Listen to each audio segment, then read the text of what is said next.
आज म्हैसाळ गावच्या सर्व लोकांच्या साक्षीनं नवनिर्वाचित जिल्हा परिषद व पंचायत समितीच्या सदस्यांच्या सत्कार समारंभाच्या कार्यक्रमासाठी प्रमुख अध्यक्ष म्हणून लाभलेले जिल्ह्याचे माजी पालकमंत्री, आपल्या सर्वांचे नेते माननीय आमदार जयंतरावजी पाटील साहेब,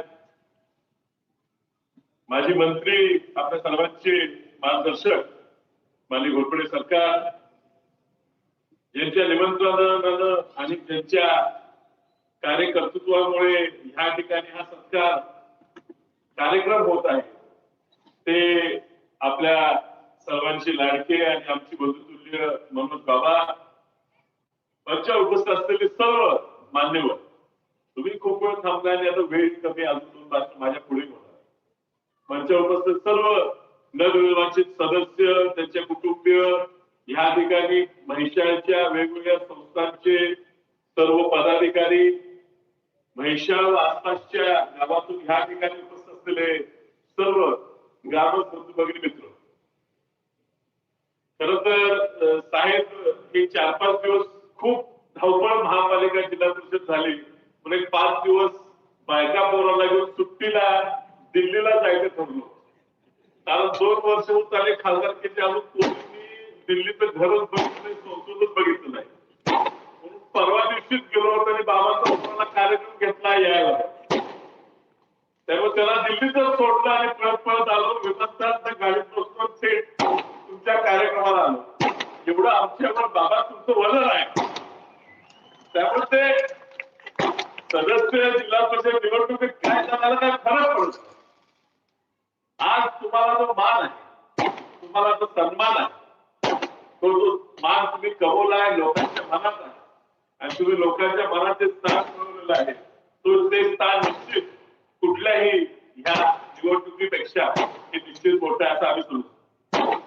आता ह्या जिल्हा परिषदेच्या निवडणुकीच्या वेळी मी तुम्हाला खरं सांगू, आम्ही सर्वे करत होतो आणि सर्वे जरा येत होतो की मिरज तालुका भाजप आणि आपण स्पर्धेत कुठतरी थोडंफार कमी वाटत, पण आम्ही प्रयत्न करायचो. बाबांना सांगायचं, बाबा असं करूया. तर बाबा पहिल्या दिवशीपासून स्पष्ट मनोज बाबा सांगायचे, तुम्ही कुणी आला नाही तरी चालेल, तुम्ही आम्हाला काही देऊ नका, मी माझ्या सीटा माझ्या मी निवडून घेतो, काय भाग घेऊ नका.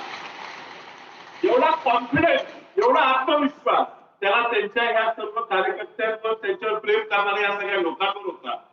अजून म्हणून मला टॉट मारायचे, तुमचे दोन्ही संचालक बरोबर आहे, मी सगळं बोलू का, काय नाही बोलू नका, हाय तो हाय तुमच्यावर मी सांगतो. आता काय केले मला माहित नाही, एक संचालक भेटले, एक भेटले नाही.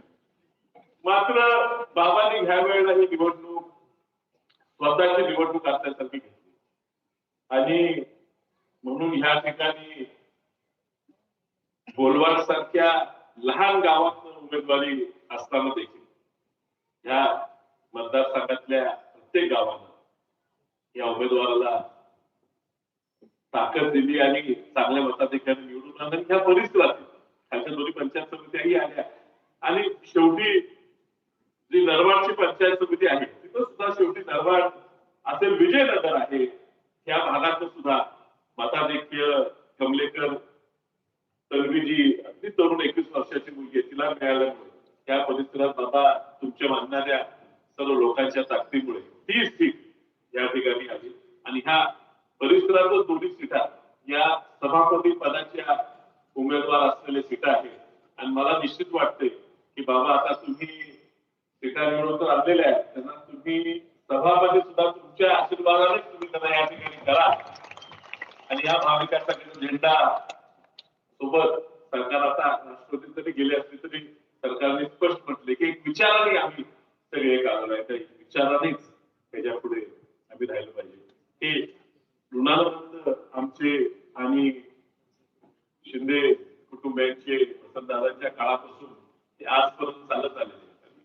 आम्ही सगळ्यांनी दुःख सुख हे सगळं पाहिलेलं आहे, एकत्र अनुभवलेलं आहे आणि ह्या सगळ्यात सुद्धा एकत्र आजपर्यंत आम्ही राहिलेलो आहे. हीच आमच्या दोन्ही आजोबांची वडिलांची पुण्य आज आम्ही जपलेली आहे आणि असेच नाते आता शालिमर बाबा सुद्धा आता कारखान्याच्या निमित्तानं पदार्पण करतायत आणि आमचे पुतणे सुद्धा हर्षवर्धन त्यांना सुद्धा कारखाने घेतले ते आता महापालिकेत निवडून आले आणि दोघे एकत्र वर्ग मित्र एकत्र शिकायला आहे आता ही चौथी पिढी आमच्या कुटुंबाची एकत्र काम करत राहणार आहे असेच संबंध असेच संबंध हे असेच चालू राहावेत हीच या ठिकाणी मी ईश्वरचरणी प्रार्थना करतो आणि तुम्हाला सगळ्यांना आम्ही जे काय काम करतो त्याच्या सोबतीनं हे तुमच्या ताकदीनच करतो आणि त्यामुळे आमच्या सोबतीनं तुम्ही ह्या पुढच्या काळात राहावं असंच आशीर्वाद आमच्या दोन्ही कुटुंबावर साहेबांवर सरकारांवर आमच्या सगळ्यांवर असाच राहावा एवढंच या ठिकाणी तुम्हाला सांगतोय पुन्हा एकदा सर्वांना